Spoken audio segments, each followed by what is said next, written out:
Don't reckon I've got much use for that. They shut down my electricity 2 weeks ago.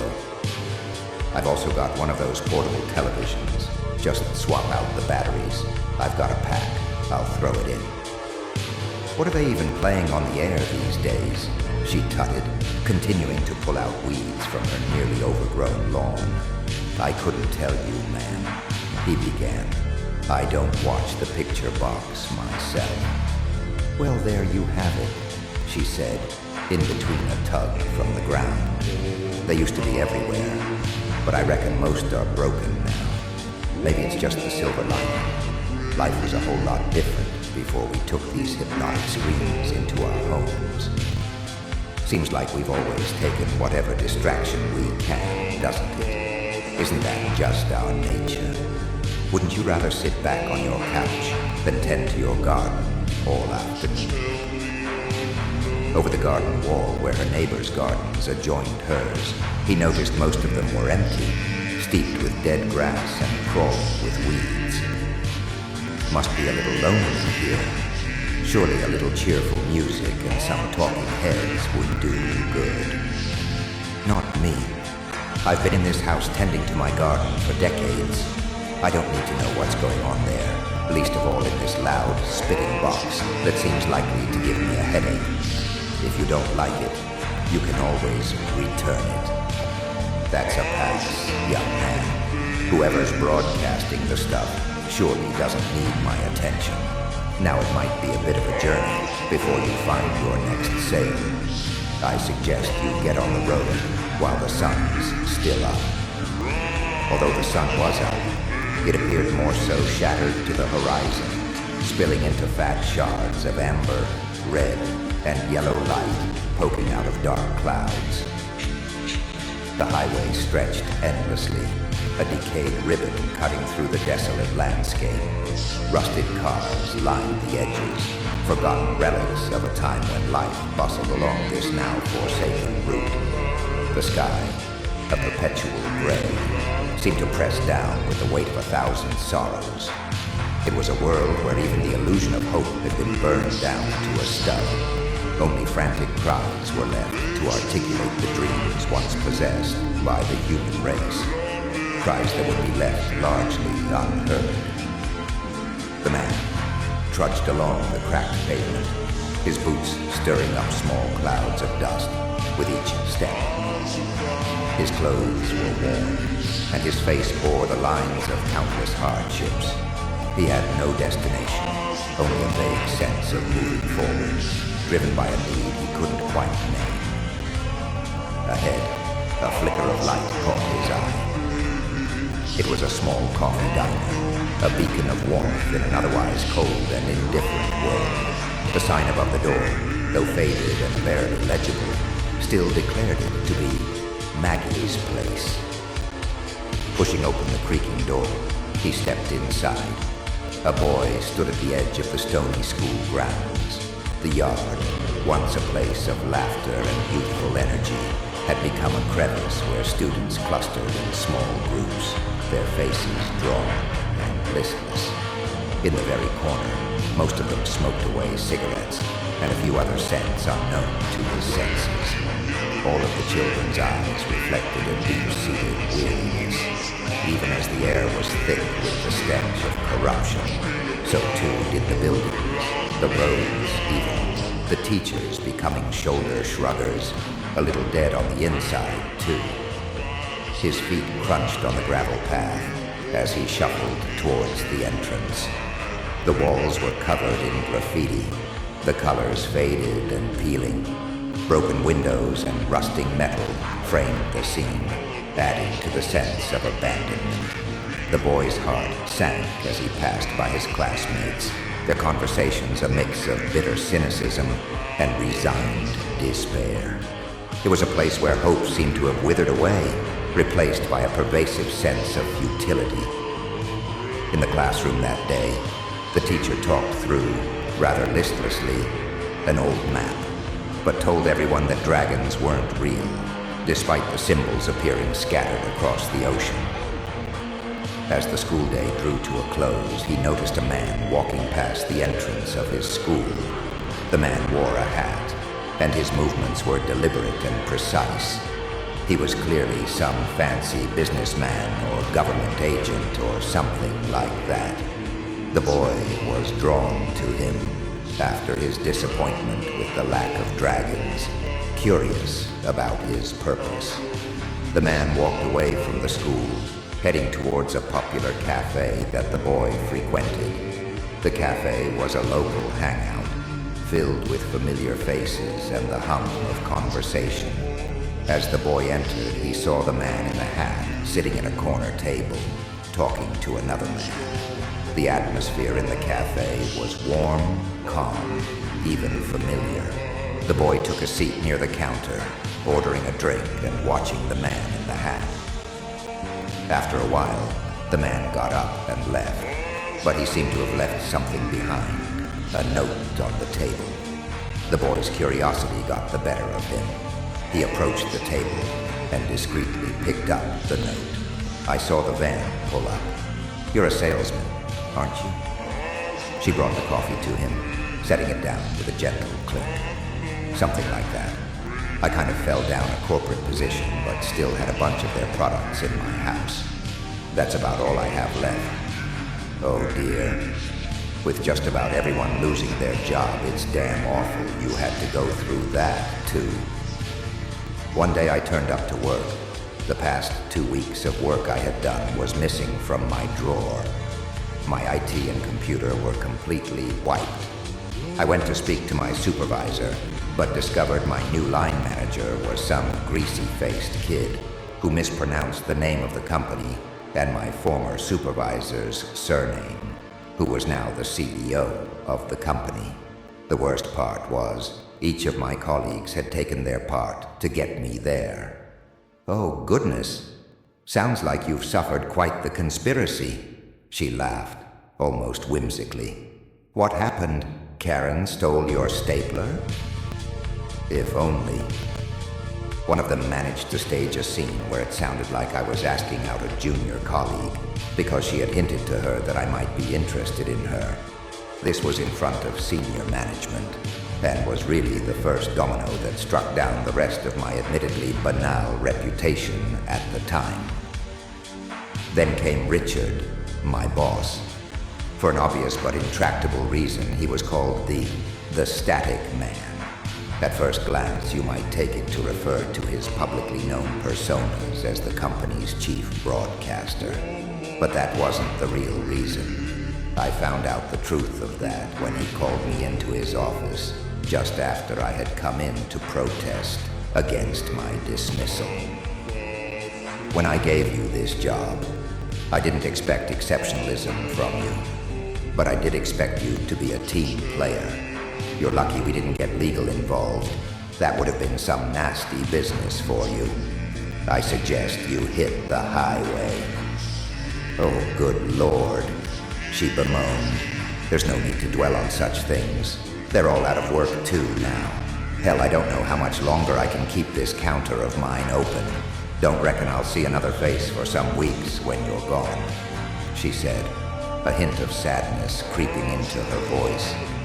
"There's hardly anyone left. Not even the roadies try to take the cash out the register. The whole damn world is finding its own little corner to die in." "But still you serve coffee," noted the man, "and not just black sludge, but a decent cup poured with care." He took a sip, savoring the warmth and the unexpected richness of the flavor. "Dare I say, your establishment is an oasis." That's how every other one failed. Every closed venue, abandoned business park, degraded district had been the result of a careless, if not downright malignancy, towards its customers. They no longer felt the need to mask their parasitic nature. After all, the inflation and closures affected them too, from the eager and gluttonous maws of the consumers. Believe me, my colleagues were nothing shy of neurotic, sadistic, and a variety of other shades of destitute I wouldn't want to mention in good company. In this pool of competing predators, you can only imagine the one who would come out on top. My old supervisor, The man who got me fired sent me along the road. How pathetic I was to effectively steal company property and yet continue to slave away for him while he sits in the CEO, chairman, or even has a prince bound to FHE throne of the corporation. Well, it certainly doesn't matter now. No doubt he's as lost and aimless as the rest of us now. Say, I nearly forgot to ask, why don't you have a TV in this place? Not like there aren't enough of us picture box peddlers in this joint. Picture box peddler? That's a new one. Well, most of the screens are cracked and busted anyway. And besides, I don't want a bunch of zombies in here scaring away real people. I know you're all just trying to make a little money, same as me. But I don't much enjoy your product the way you enjoy mine. Me neither, by a long shot. I stay away from it myself. But at the end of the day, it doesn't really matter what we peddle, does it? No, it doesn't.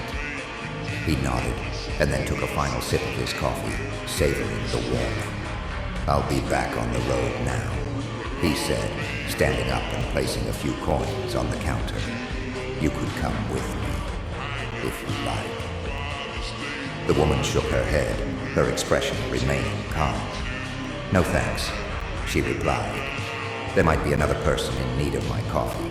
Besides, it's just a matter of time before the worst part of the interstate catches up here. My supplier closed down months ago. With little populations left, hardly leaves their water and energy-free apartments. That's true enough, the man said. His eyes swept across the room, noticing a few other patrons sitting in silence. That's why they're all here, isn't it? The others in the shop. She nodded. It's a place to escape the infinite chaos out there, even if it's just temporary. The man sighed and stepped out into the bleak world once more. Time passed, the days blending into each other as he journeyed through the most desolate parts of the region. One day his engine sputtered and died, leaving him stranded in a place where entropy seemed to have reached its zenith. The world around him was a twisted reflection of its former self, a hyper-degeneration of reality. He walked for what felt like years, each step bringing him closer to death. He had a few other encounters along the way, brief moments that added to the tapestry of his journey. Eventually, he found himself back at the diner. The familiar sign of Maggie's Place was still there, though even more weathered and faded than before. Pushing open the door, he stepped inside. The woman was still there, her demeanor unchanged. She offered him a cup of instant coffee this time. He took it gratefully, though the taste was a far cry from the French press he remembered. You should come with me, he urged. We can find a town where there's food and society. She laughed softly, shaking her head. I don't know if you've noticed, hon, but there ain't much left out there. Are you still slinging those TV screens around? I still have one or two in working condition. My old supervisor really got into my head. Those transmissions I saw when I interned in the control room, perhaps that distorted my reality, turned me into this submissive somnambulist, a mite crawling on the mattress of some cheap motel. Or was this simply my own fate? A coalesce of genetics, epigenetics, and a bit of bad luck, ending up as an intern under the static man.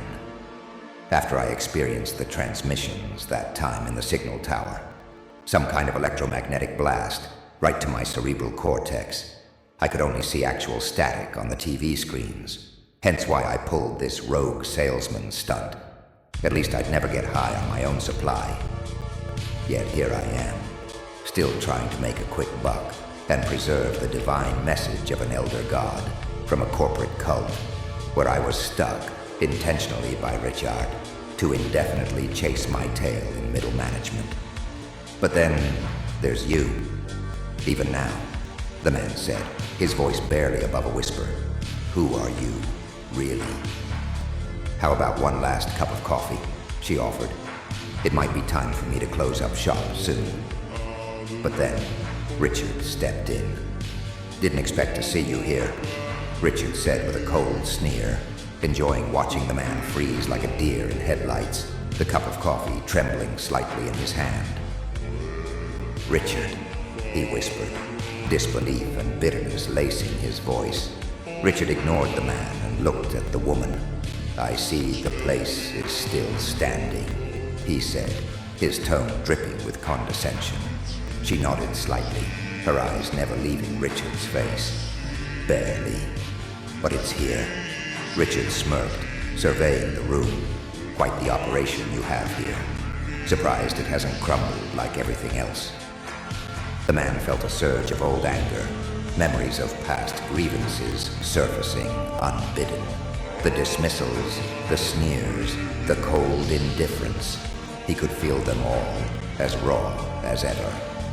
"Doesn't matter now," Richard continued, almost to himself. "None of it does." The woman turned her attention back to the man.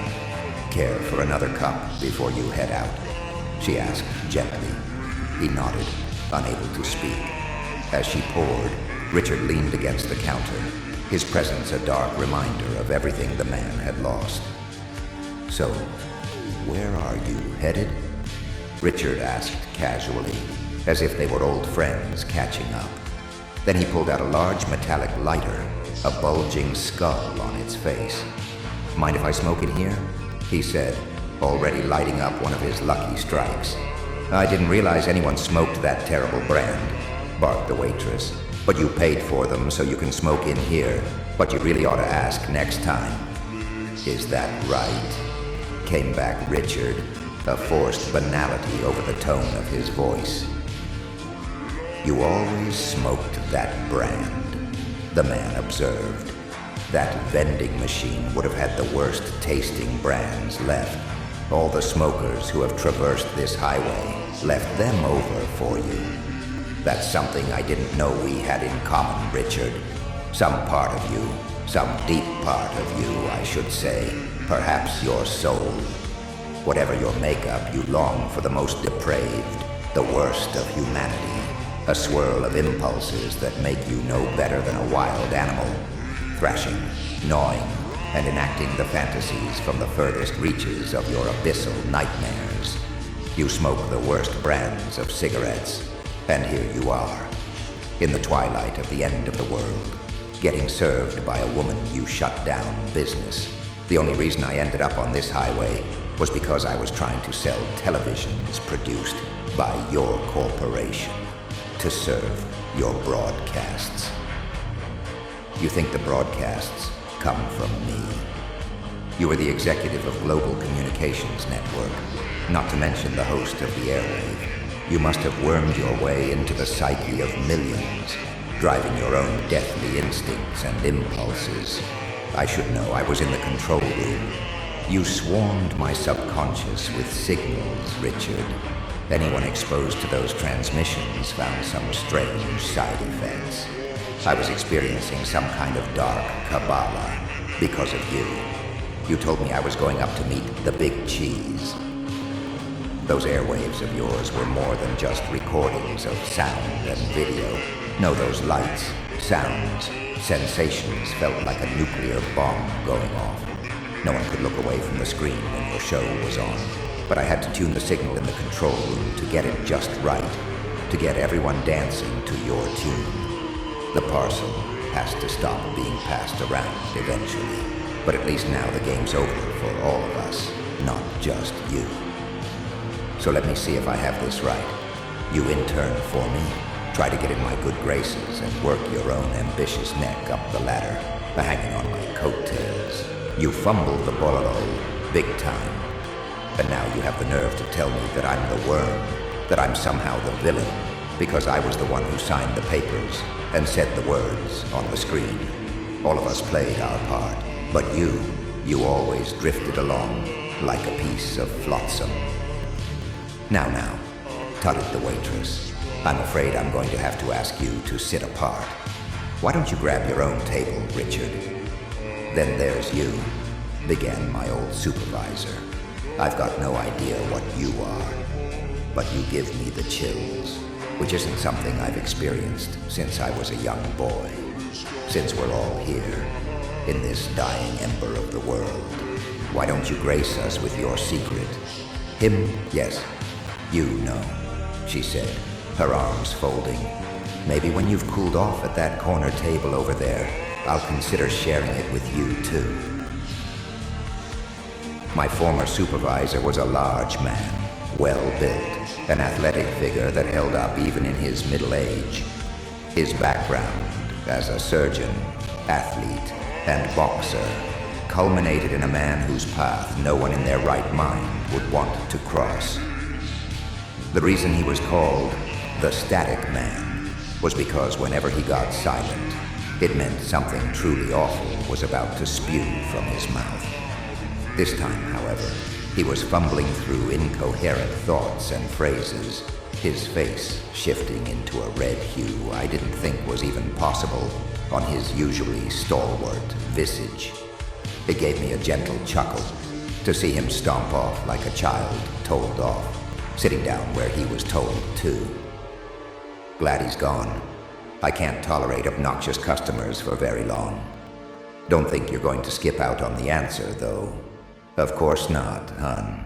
Maybe you've stumbled into heaven, although you're not dead just yet. Still, even heaven can't last forever, can it? Together, peering through the window at the darkening amber of the last sunset, their eyes reflected a mutual understanding of the aristocracy of misfortune. If this is heaven, how the hell is he up here? The man gestured towards his old boss. It's not up to me, she said, her voice soft but without resignation. Consider me to be the whim, a spontaneous face forming out of the sea of disturbance that's nearly spilling onto my diner's floors. A blip in entropy that will soon level itself out. I don't like it, but what can I do? Just serve coffee to weary travelers, even in the final moments. Well, I shall truly, even after I discorporate, miss your coffee. You're heading out? Came Richard, in a deep and somewhat curious voice. The road waits for no man, boss. I've still got a few TVs to sell. Gotta keep the bottom line at the front of the queue. Wasn't that what you always used to say? Here it is, came the voice of the waitress. The last cup of coffee in a takeaway cup.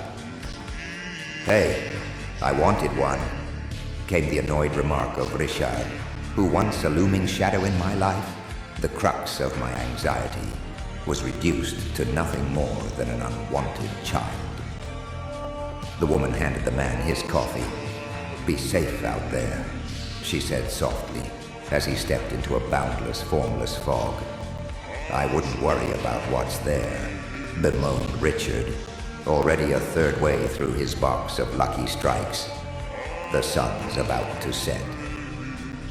Then, something the man never would have ever been able to imagine or believe, even if he had borne witness to it, was the sight of his boss, this strange, living corporate archetype, a machination of some dreadful cosmic will, a psychopath, a sadist, and probably many other darkling nuances I don't have the language to allude to, reciting what sounded like his own poetry. The day's bright eye goes blind, 1,000 black stars pour down, noctuary bumps, as the secrets of the unknown appear as whispers to our gentle senses, which guide us even when the light goes.